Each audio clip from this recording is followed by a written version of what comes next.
아이고 안녕하십니까 김영우 감독님. 정말 그 귀한 분을 뵙게 되네요. 바쁘시죠 요즘? 예. 우리 그 한명국 감독님이 동국대학교 문화예술대학원 공연영상예술학과 석사시죠? 네. 그리고 데뷔작이 영화 밤나비. 제목이 좀 그래요. 네. 예. 그런데 밤나비 뭡니까? 그 주제가? 좀 약간 얘기하기 좀 그런데 네. 네. 좀 완전치 못한 영화인데 패스하겠습니다. 네. 네. 많은 상을 받으셨죠? 예, 상은 여러 개 많이 받았는데 손뼉이 뭐 터진 감독님이라고 그렇게 소문이 있는데 거기서 대표적인 상이라고 말씀하실 수 있어요? 인도에서 이제 2020년도 1월 달에 네. 코로나가 2월부터 됐는데 그렇죠. 1월 20일 날 인도 그 타이틀이 좀 그런데 칼린가 국제 제4회 칼린가 국제영화제에서 감독상을 받았어요. 그러시군요. 그 제목은 이제 옛날에 했던 영화인데 리메이크인데 엄마 없는 하늘에. 엄마 없는 하늘에. 네, 그 상을 받았어요. 좀 그 제목 상태가 좀 이렇게 귀에 좀 있는 것 같습니다. 옛날에 했던 그렇죠. 예. 뭐 윤복이 뭐 이렇게 해가지고 70년대 그렇죠. 예. 했던 영화인데 그리고 타이틀만 리메이크해서 다시 했어요. 그렇군요. 내용은 상당히 좋은 거라 상 받았고 이 작년 2023년도 이제 한인도 국제영화제에서 작년 4월에 만해 한용운 리메이크 침묵이라는 영화로 상을 받았고 그 인터넷에 뜨고 있죠 지금. 그다음에 작년 5월달에 제5회 오리사 인도 국제영화제 스타필름 앤 OTT 어워드 최우수 감독상 받아서 인도의 국제영화제에서만 3번 감독상을 받았어요. 국내에서는 제가 최초로 받은 거고 그런데 그 외에는 이제 아산 충무공 국제 액션 영화제에서 감독상을 받았고 님의 침묵을 뭐 찍으실 때 힘들었다는 그 소문이 코로나 때 찍었기 때문에 뭐 전부들 마스크를 쓰고 저 벗고 배우들은 이제 촬영하니까 마스크를 벗고 찍었죠. 그렇죠. 찍고 나면 또 카드하고 나면 또 쓰고 그러니까 참 장소도 안 빌려주고 참 애먹었어요. 근데 이제 불교 쪽에서 기본 한용운 선생님 발자취가 있었던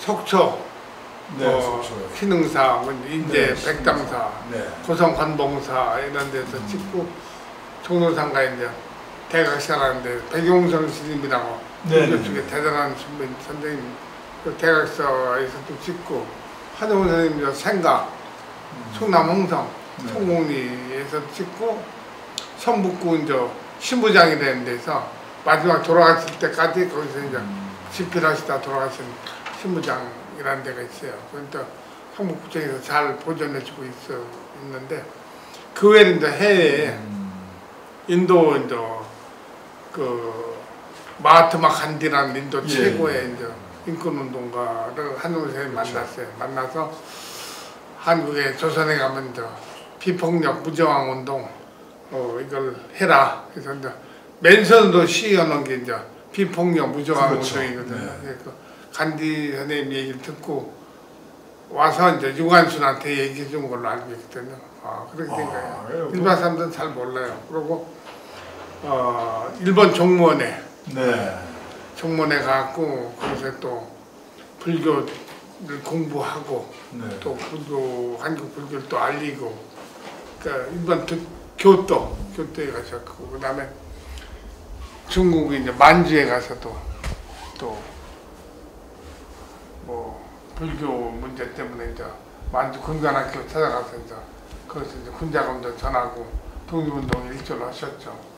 그다음에 이제 러시아에 블라도보스트라는 데 가고 그 한국 불교 전파하러 러시아에 갔다가 오히려 오해받아갖고 목숨까지 해가지고 뭐 위태롭게 됐는데 그래서 간신히 또 살아나오셨어요. 배우들은 뭐 김동현 씨가 이제 마피아 보시로 나왔고 김일아 씨가 이제 백영선 스님으로 나왔고 네. 그다음에 정혜선 씨가 이제 한년 그 어렸을 때 부시로 나왔고 그다음에 이제 노인이라는 배우가 이제 그 낭낭크럽 이제 대방으로 출연했고 근데 이 영화에 그 공직자들이 4번 출연했어요. 그 당시 충남 도지사였던 양승조 도지사님께서 네. 서당 훈장으로 특별 출연해 주셨고 그다음에 홍성군수, 김석환 군수가 한영원 부친으로 네. 출연해 주셨고 그다음에 그 이종화라고 도의원을 오선하신 분이 그분이 이제 홀례 주례사도 해주시고 공직자 3분이 출연 또 해주셨어요. 이 영화에 작년 6월 29일 날 개봉하고 지금 극장 개봉하고 나서 이제 인터넷에 KT 알파에 이제 검색하면 거기서 볼 수가 있어요. 근데 흥행작보다는 이제 영화가 역사적인 인물 얘기이기 때문에 뭐 청살리 전투 뭐 3년 동안 전투하는 신도 크게 나오는 것도 있어요. 거기서. 예, 근데 하여튼 뭐 다들 뭐 한영원 선생님 좀 불교 쪽에서 협조를 해주신 게 이제 이름이 했는데 좀 더 지원을 해줬으면 좀 더 좋은 영화를 만들 수 있었는데 그게 좀 아쉬워요. 그 어려움 속에서도 그 좋은 작품을 만드신 우리 한 감독님. 코로나 상황에서 영화 찍는다는 게 말입니다. 정말 힘들었어요. 3년 동안 네. 저 아주 혼났었다니까요. 근데 다행히 또 코로나 끝나면서 개봉도 했고 그 특별히 우리 한 감독님이나 그 한영우님 같은 그 종신데 뭐 같은 고향이고 그렇습니까? 그리고 네. 같은 집안 따지면 어르신이에요. 그래서 한상 한 번에. 그래서 또 그 애착이 가시고 그 작품을 하게 된 계기가 그렇게 되지 않았나 이렇게 생각이 됩니다. 저희 고향 분이시 홍성. 그러시군요. 대단한 분이죠. 그 33인 중에 한 분이시고 독립선언문을 직접 집필하셨죠. 그렇죠. 낭독하시고. 네.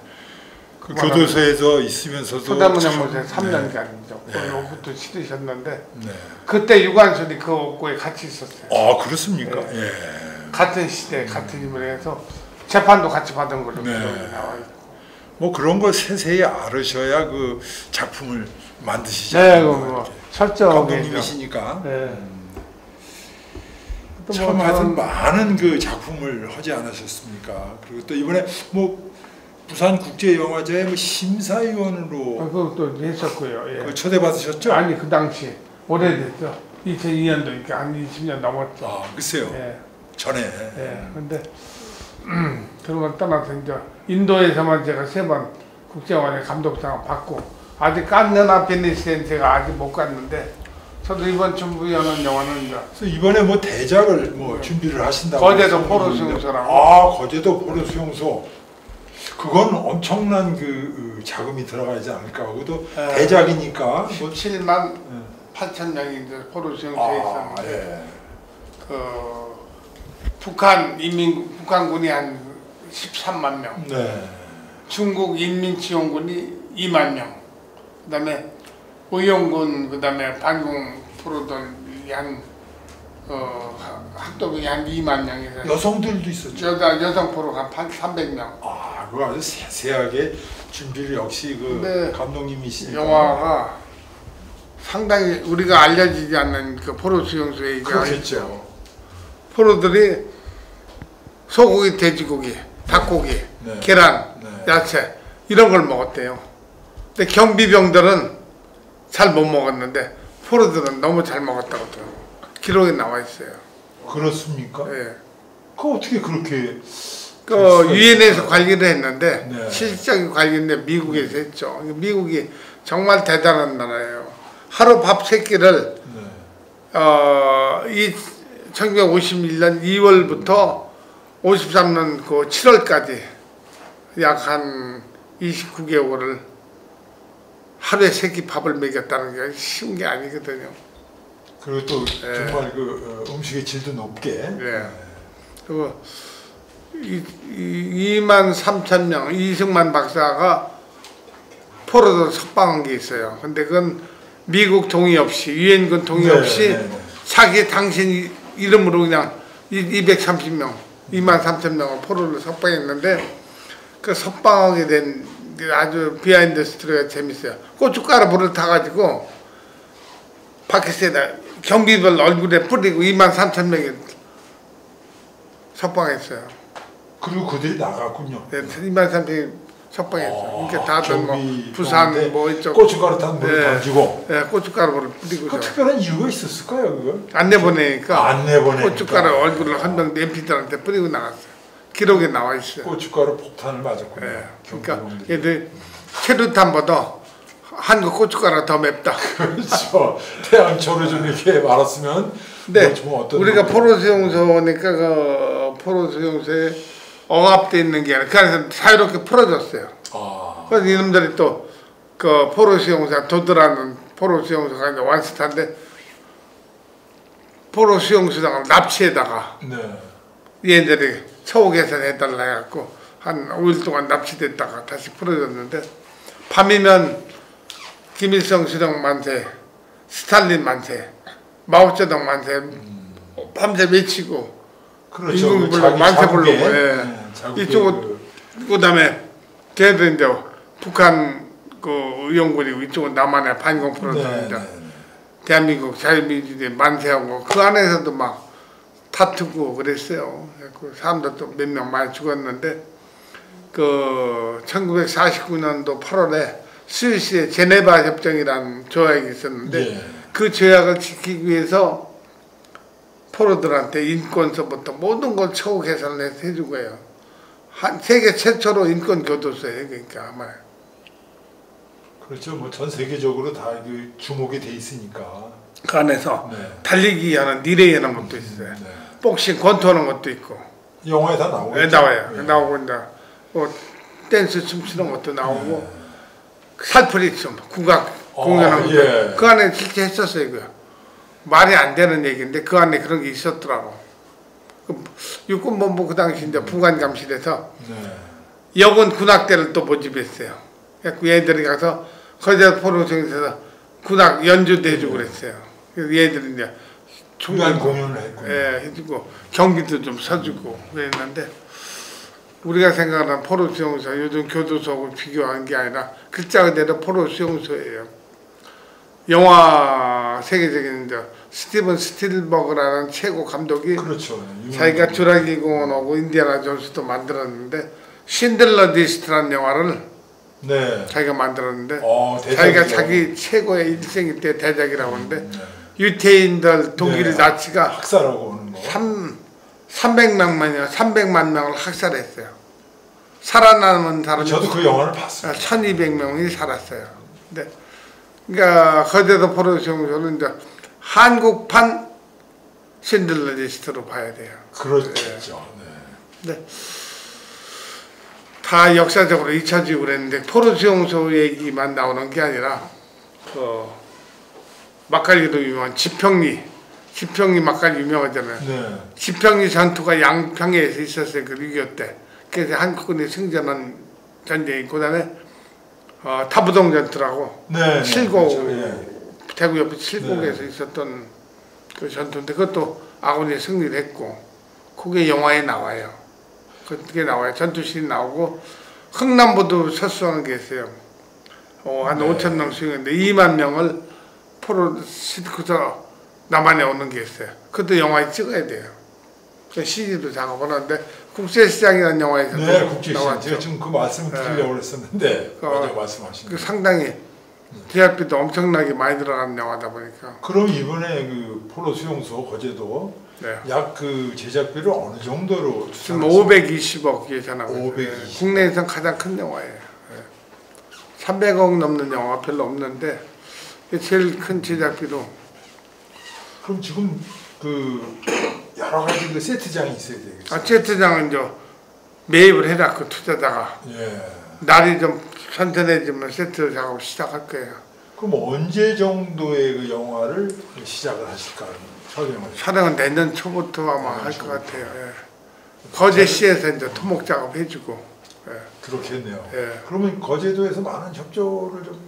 그러니까 세트 작업 해주는 거예요. 큰 뭐 아니도 그 다 나머지는 다 투자자가 이제 모아갖고 하는 거라.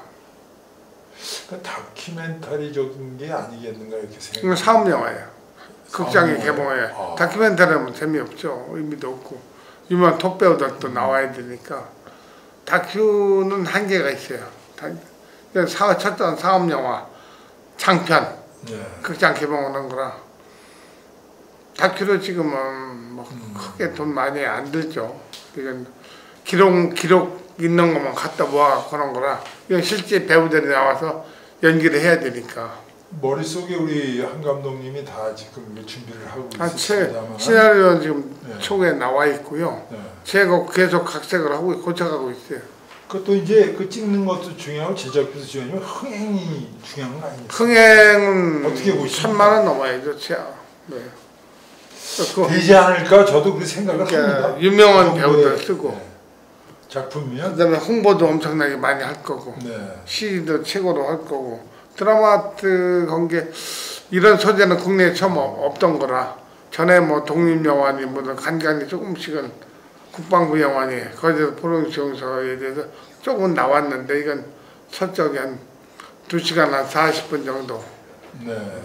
해야 될 영화라 하여튼 뭐 국내 처음 소개되는 영화고 거제도를 칸느 베니스 베를린에 미국 아카데미에 상 타는 걸 떠나서 한국 거제도를 알리는 네. 영화가 되기 때문에 많은 도움이 될 거예요. 관심 있는 영화죠, 진짜. 그러면 누군가 한번 꼭 봐야 될. 그런 누구나 꼭 봐야 될 영화고 한 역사니까. 휴전협정 되는 것도 시내 나와요 여기서. 아, 1953년 7월 27일에 휴전이 자꾸 안 되고 길게 미뤄졌던 건 스탈린이 러시아 스탈린이 그 당시 소련이 이제 휴전을 계속 반대하고 미루다가 53년 3월에 죽었어요 스탈린이. 죽는 바람에 휴전협정이 7월에 된 거예요. 그건 김일성이 나온 게 아니라 남일이라고 인민군 총参谋장 그 친구가 나왔고 미군 해리슨이라는 미 중장 스리스타가 나와서 둘이 참여하고 한국 사람 한국 군인은 거의 참여도 못했어요. 휴전할 때. 그것도 영화에 나와야 돼요. 포로수용소에서 포로수용소 얘기만 나온 게 아니라 전투신안 독일 흥남부터 철수 그다음에 휴전협정 이게 영화에 다 들어가야 돼요. 그래야 보는 사람이 포로수용소만 나오면 재미없잖아요. 지금 말씀만 들어도 지금 약간 흥분이 되고 기대가 되네요. 그 포로수용소 그 영화 작품이 그러면 내년 초에 시작을 하시면은 그 완성을 어느 정도 내년 말이나 후년 초 올해 찍어야 돼요. 또 하도 되는 게 많아갖고 그러게 말하면 여러 그 장르가 그 보여져야 되니까. 또 그 안에서 이제 사람들도 죽여갖고 배를 갈라갖고 상자 같은 거를 뜰기 같은 거를 탑이었고 첫 조망이 사중돼 있거든요. 첫 조망에 걸어놔서 이렇게 그 실화예요. 아마 끔찍한 얘기죠. 그런 신도 나와야 돼요. 네, 그 죽여서 땅속에 묻어버리고 그 300명 포로 중에 한 80명이 여자들이 임신했어요. 밤이면 동문 나오시오면 나가갖고 그냥 무슨 일 데리고 들어와서 말하면 자기가 죽어. 말도 못해. 그러니까 80명이 임신했었다.